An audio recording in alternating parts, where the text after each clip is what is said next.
Madzulo abwino ala Mulungu ndine Mphatso Tebulo ndi mzangayo Linle Mponda ndipo tafika ndi nkhani kuno ku MBC poyamba nayi mitu yake. Dziko la Malawi likuyembekezeka kupindula ndi ndalama zokwana 5.5 billion euro yomwe ndi pafupifupi 6 trillion kwacha zomwe boma la Italy layika zothandiza mayiko mu Africa kuphatikizapo Malawi. Bungwe la Malawi Electoral Commission MEC lati likukhulupirira kuti makina atsopano omwe bungweli ligwiritse ntchito pakalembera wa zisankho athandizira poonetsetsa kuti pali chilungamo pa ntchito yakalembera komanso kaundula wa mavoti.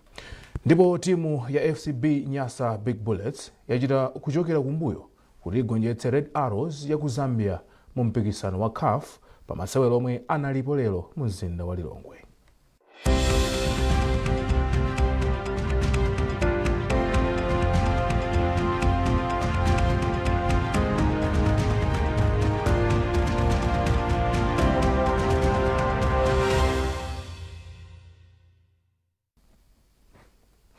Nazi nkhanizi mwatsatanetsatane.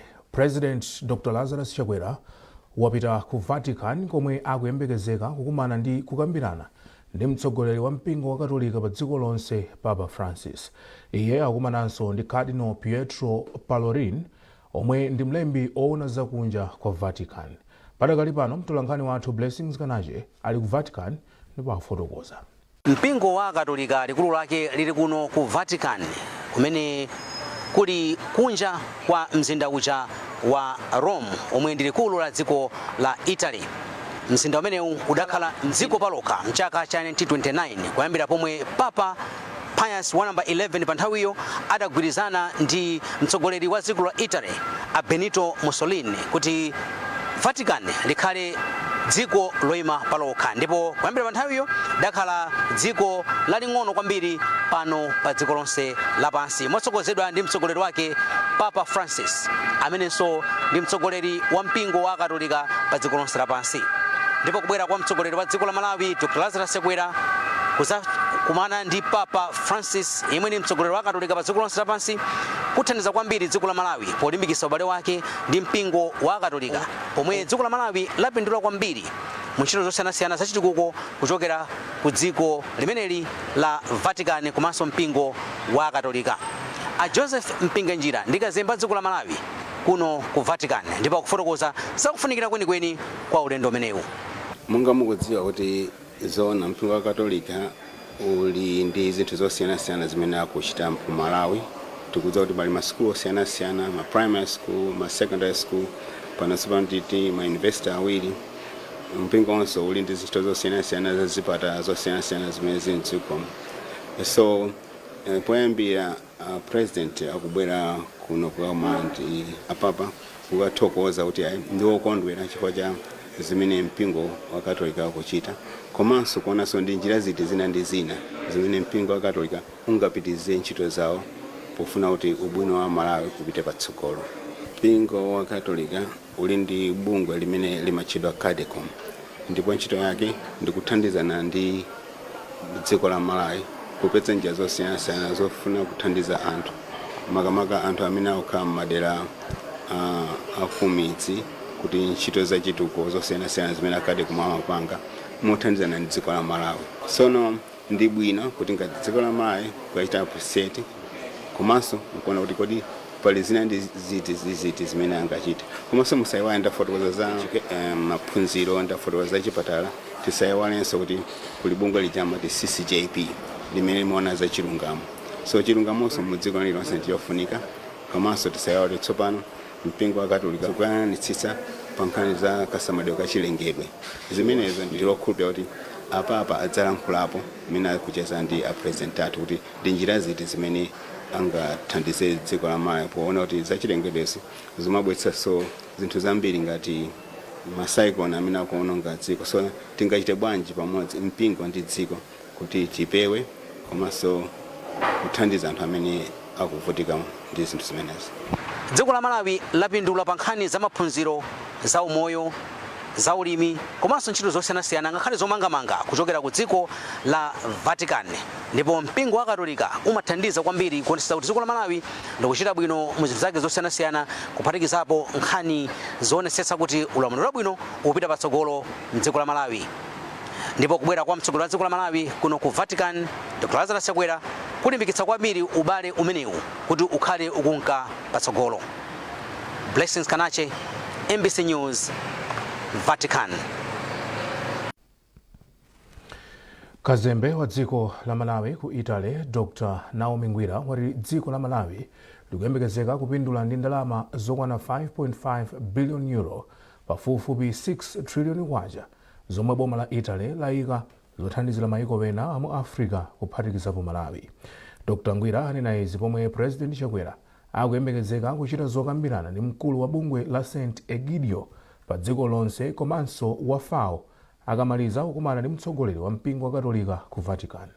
Panalibe kale chikonzekero chota president abwera kuzayendera organization yomwe amayitcha kuti Community of St. Egidio imene imagwira ntchito ku Malawi molumikizana ndi chalichi la Chikatolika imene ili ndi malo mmene imapereka ma services kwa anthu odwala makamaka HIV AIDS komanso kuchita test matenda kupereka ma diagnosis ali ndi malabu ku Malawiko. Ndeti nachiona kuti ndi chinthu chabwino kuti a president akumane nawo ndipo chinali chachikonzekere kale. Ndiye akumana nawo a president a Professor Marco Impagliazio amene ndi a president a Community of St. Egidio. Komanso tinakonza kuti akumanenso ndi mabungwe ena amene a United Nations amene ali headquartered ku Rome kuno, and a Food and Agriculture Organization anativomera kuti a president athu akaonani ndi Director General wa Food and Agriculture Organization kumene kwakakambirana za kugwira ntchito limodzi komwe timagwira ndi ya FAO kwathu ku Malawi ma program amene ali kumeneko komanso kuti pakhale maganizo opitirira kuti kodi ntchito iti ngayipitirize bwanji. Mwezi wathawu aboma la Italy atiwuzanso kuti akufuna kuti achulukitse olo akweze chithandizo chomwe bungwe limene lilima ntchito zomwe zimagwira ku Malawi kuzera mu thumba lawo la ndalama za boma. Penanso ndingonena kuti mwezi wathawu a Italy alengeza kuti Malawi tsopano ndi dziko limodzi mwa mayiko a mu Africa komwe azigwirako ntchito mowirikiza pachizungu amati priority country. Ndiye atiuza kuti bungwe ili ndi mabungwe mwa mabungwe amene asankhidwa kuti aperekeramo chithandizo chochulukira chokwerera. Ndiye yofunikira kwambiri ndithu chifukwa kuti a Malawi ambiri azithandizikirako mu St. Egidio, mu ntchito za St. Egidio. President Chakwera wati akukhulupirira kuti msonkhano wa SADC utseguka makomo ochuluka ku dziko lino. Dr. Chakwera wanena izi pa bwalo la ndege la Robert Mugabe ku Zimbabwe pomwe amanyamuka kupita ku Vatican. Nayu Blessings Cheleuka ndi nkhani yonse. Polankhula pa bwalo la ndege la Robert Gabriel Mugabe International, President Dr. Lazarus Chakwera anati msonkhano wa SADC watsegula mwayi wochuluka ku dziko la Malawi. Malawi ngofunika kuzindikira kuti ifeyo sitingayime patokha, tife gawo la banja la SADC komanso mu Africa muno ndi gawo la mayiko kotera kuti zokambirana zathu zakhala za phindu kwambiri. Utsogoleri wa President Mnangagwa aliyense wanena kuti tidzakuchita support chifukwa tili chikhulupiriro kuti zimene takambiranazi zitengira SADC patsogolo. Komanso nali ndi mwayi okamba ndi anthu angapo president wena ngakhalenso undersecretary wa UN woyang'anira za ntchito za chuma za Africa Mambo Katete. Tere kuti nangu wauza kuti bwerani ku Malawi tidzakambirani mofatsa chifukwa nkhani ya za chuma pano patsopano mmene zayamba kukhazikikamo pofunika tizitenge mtundu wina. Ndakambirananso mwachitsanzo ndi ya president wa Tanzania nkhani ya njala kuti tikhoza kupeza chimanga kumeneko anitsimikizire kuti ayi tikhoza kugulitsa mchimanga komanso pa mtengo woferera chifukwa choti tikudziwa kuti mavutika. Msonkhano udatha wapampando wa bungwe la SADC Dr. Emerson Mnangagwa omwenso ndi president wa dziko la Zimbabwe anakonzera mgonero mtsogoleri wa dziko lino komanso atsogoleri ena omwe anali nawo kumwambo wa SADC. Ndipo wachiwiri kwa kazembe wa dziko la Malawi ku Zimbabwe Major General Elias Mpaso wati ulendowu unali opambana. Ife kwathu nkusangalala kuti president anali nafe kuno andi kuno zonse zayenda bwino abwana abwerera kumuzi bwinobwino ife tiwosangalala kwambiri kuti zonse zayenda bwino. President Chakwera anafika mdziko la Zimbabwe pa 15 August ku msonkhano wa SADC. Blessing Nzichileuka, MBC News, Zimbabwe. Bungwe la Malawi Electoral Commission MEC lati likukhulupirira kuti makina atsopano omwe bungweli ligwiritse ntchito pakalembera wa zisankho athandizira kuonetsetsa kuti pali chilungamo pa ntchito ya kalembera komanso kaundula wa mavoti. Wapampando wa bungweli Justice Annabel Mtalimanja wayankhula izi ku Lilongwe pa msonkhano wa olemba nkhani komanso mabungwe omwe siaboma powaunikira momwe makinawa adzagwirire ntchito yake pamene kalembera wa zisankho akuyamba mwezi wa mawa. Zambiri mu ripoti la Madalitso Mhango. Pomwe ntchito ya kalembera wa zisankho ikuyandikira, bungwe la MEC layamba ntchito yodziwitsa mabungwe komanso atola nkhani za momwe bungweli lidzagwiritsire ntchito makina atsopano pa nthawi ya kalembera wa zisankho. Poyankhula pa msonkhanowu wapampando wa bungwe la MEC, Justice Annabel Mtalimanja wati bungweli liwonetsetsa kuti makinawa adzapezeke malo onse akalembera wa chisankho omwe bungweli lakhazikitsa. Justice Mtalimanja anatsindika kuti makinawa athandizira mu ndondomeko ya kaundula wa mavoti kuphatikizapo kulembetsa mayina mu kaundula wa zisankho mwa zina. Malawi alimbikitsike ndithu kuti ife a MEC tili ndi chikhulupiriro chonse kuti mashina amene wagwira bwino ntchito ndipo chitetezo chilipo ndithu chokwanira. Modzi mwa ena omwe anali nawo pa msonkhanowu yomwenso ndi wapampando wa bungwe la Gender Coordination Network NGO GCN Amagi Kathewera Banda ayamikira bungwe la MEC pokhazikitsa njira ya makonoyi. Abanda kenako anapempha bungwe la MEC kuti lithandize anthu omwe ali ndi ulumali ndi cholinga choti nawonso adzatenge nawo mbali pa zisankho. Kupata anthu amakhala ndi maganizo osiyanasiyana nde anafotokoza bwino mmene azigwirira ntchito. Nde china chimene nangochiona nchoti mwina nchongofuna kuti anthu ambiri afotokozeredwe bwinobwino kuti mashina amene wandichani azigwira ntchito bwanji ndipo information ya anthu isamalidwa motani. Msonkhanowu unabweretsa pamodzi mabungwe osiyanasiyana omwe siaboma, atola nkhani komanso atsogoleri a mipingo mwa ena. Madalitso Mhango, MBC News, Lilongwe. Apolisi mdziko muno amanga anthu okwana 696 omwe akuganiziridwa milandu yosiyanasiyana. Malinga ndi mneneri wa polisi mdziko muno Apita Kalaya ati ntchitoyi yomwe ayigwira mothandizana ndi mayiko osiyanasiyana inali ya masiku atatu ndipo inayamba lachitatu sabata yathayi.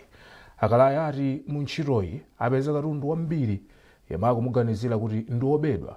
Iwo akufotokoza zambiri kwa mtolankhani wathu Waupi Mwangulu. Ndizoona ifeyo Malawi Police Service masiku atatu apitawa tamanga anthu okwanira 696 komanso kupeza katundu amene akuganizidwa kuti ndi wobedwa, wina amene analowa mdziko muno mwachinyengo komanso amene ndi wa counterfeit, wa nkhaninkhani wa ndalama zambiri mu operation imene tinali nayo imene timachula kuti operation Kutwa. Operation imeneyi timachita ife Malawi Police Service ndi anzathu ma police forces am'mayiko amu SADC region ndipo imatsogoleredwa kupangidwa coordinated ku headquarters ya Interpol ku Harare ku Zimbabwe.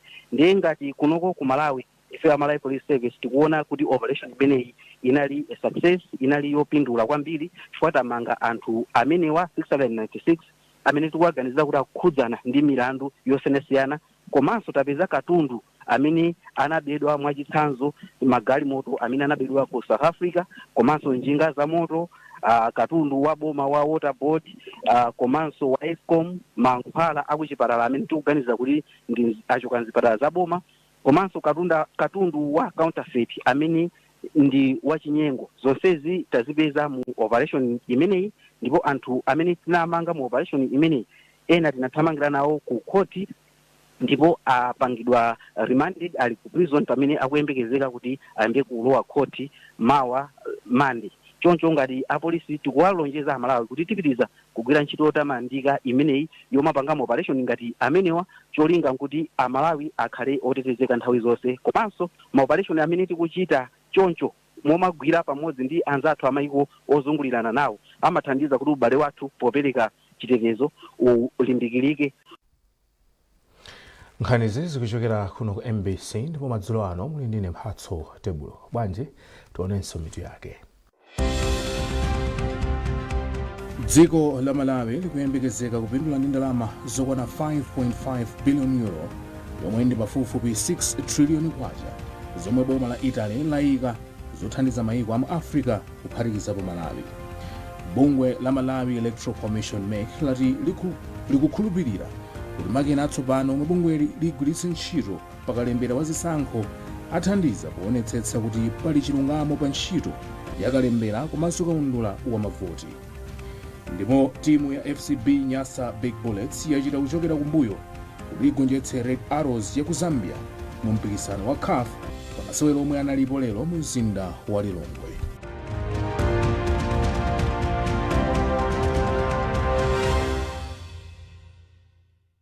When pain clouds your child's sunny days, Parapain Baby swoops in, specially formulated to chase away pain and bring back the smiles.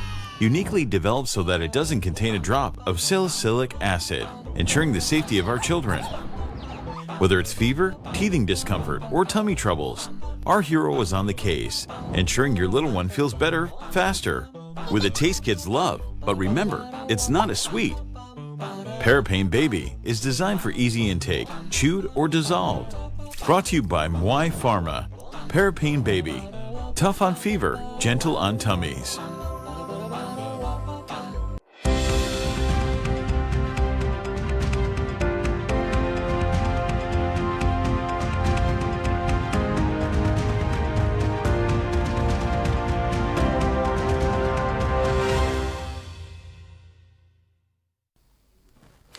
Takulandilaninso nthumwi ku msonkhano waukulu wa chipani chotsutsa boma cha Democratic Progressive DPP zikuponya voti yosankha atsogoleri atsopano omwe ayendetse ntchito za chipanichi kwa zaka zisanu zikubwerazi.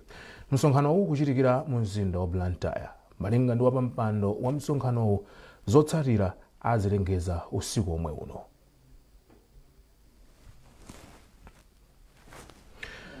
Bungwe la Private Schools Association of Malawi PRISM lati nlokhumudwa ndi zotsatira za mayeso a Standard 8 komanso JCE. Wapampando wa bungweli yemwenso ni mkulu wa sukulu za Maranatha Ernest Kaonga apempha aphunzitsi kuti alimbikire.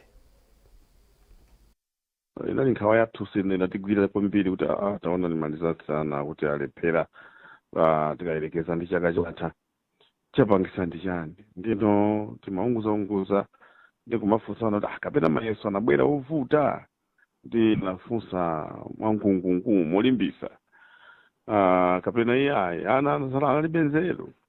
So mafunso ngapilipili chifukwa adi monga ife oyang'anira za maphunziro timafuna tizimva kuti chikupita chisogolo chimene chili chinthu chofunikira kuti ziko lipita pasogolo. So tingofuna kuti tiunike tikhalani nthawi yotiunike kuti komanso tiyankhulire azipensathu kuti tiyeni aziphunzitsi Malawi muno maboma ndi amaprivate tigwirane manja kwa percentage imakhala yophatikisa. So chaka ichichi ndi pempho lathu ifo monga PRISM kuti tiyesese kuti zinthu zikhale bwino. Makonsolo a mizinda ya Blantyre ndi Lilongwe akugawana mzeru pamomwe angapititsire patsogolo ntchito zachitukuko m'mizindayi. Mfumu ya mzinda wa Blantyre Joseph Makwinja anena izi ku Lilongwe pomwe iwo pamodzi ndi akuluakulu a konsolo ya mzinda wa Lilongwe amayendera zina mwa ntchito zachitukuko mu mzindawu. Margaret Mapando ali ndi ripoti. Mfumu ya mzinda wa Blantyre, Councillor Joseph Makwinja, yati ulendo wawo kubwera ku Lilongwe ndikufuna kudzaphunzira komanso kugawana mzeru za momwe mzinda wa Lilongwe umagwirira ntchito za chitukuko. Atayendera misewu yomwe akuyikonza komanso zitukuko zina mu mzindawu, Councillor Makwinja anati iwo ndi okhutira ndi momwe mzindawu ukugwirira ntchito zake. Ndinabwera kuti tizaone mmene akuchita dilo ndi mavuto akuno ku Lilongwe, monga misewu, vending, urbanization. Ndinabwera kuzaona kwenikweni atiyendesa misewu kuti anzathu akuchita bwino, chifukwa akuyamba project imodzi akumaliza project iyo osakhala panga moduladula.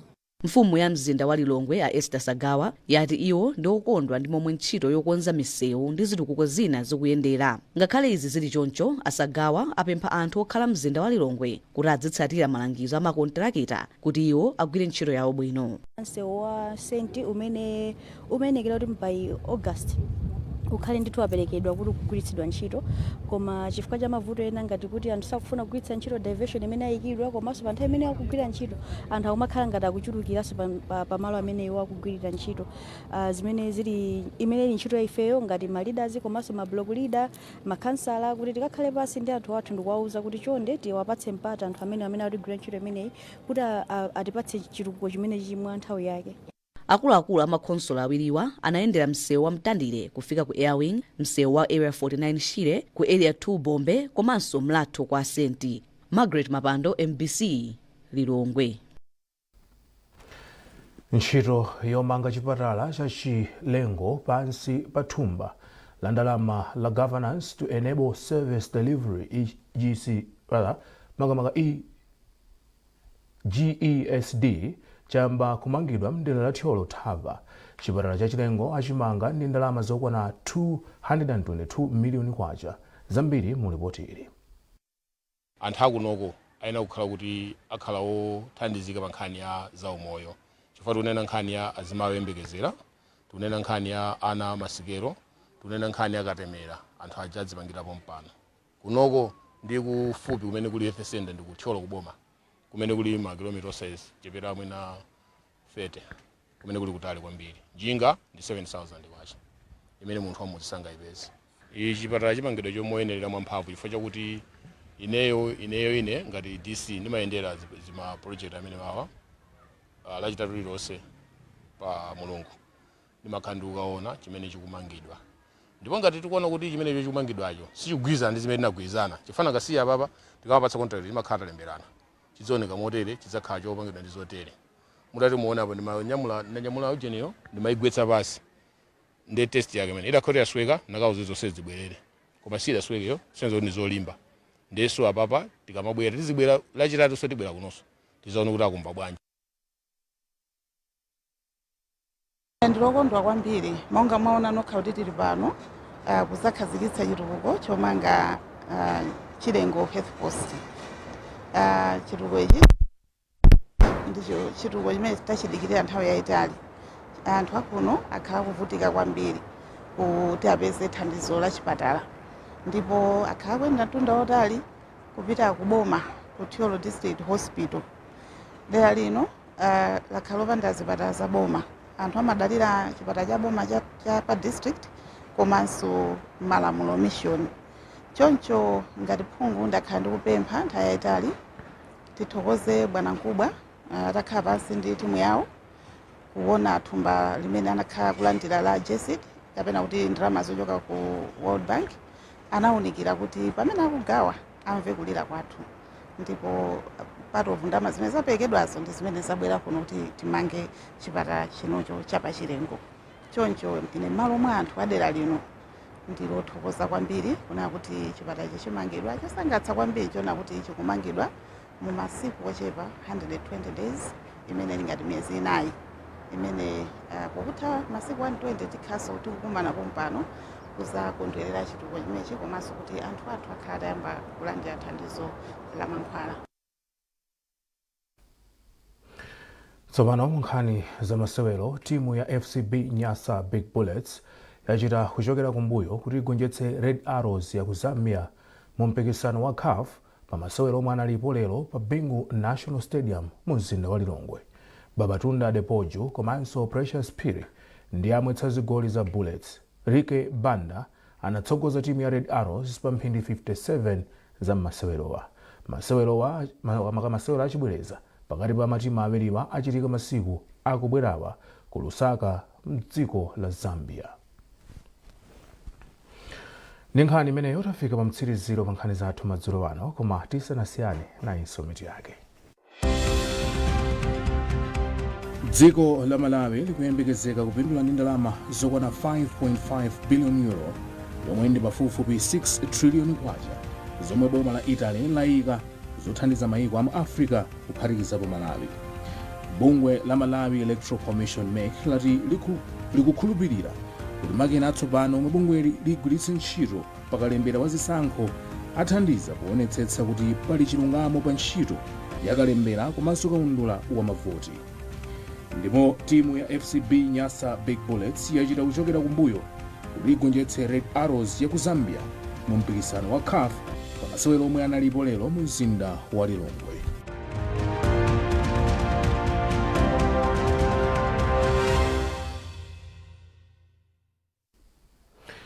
Pezani nkhanizi ndi zina zambiri popita pa mbc.mw, MBC Digital, tsamba la Facebook, Instagram komanso X.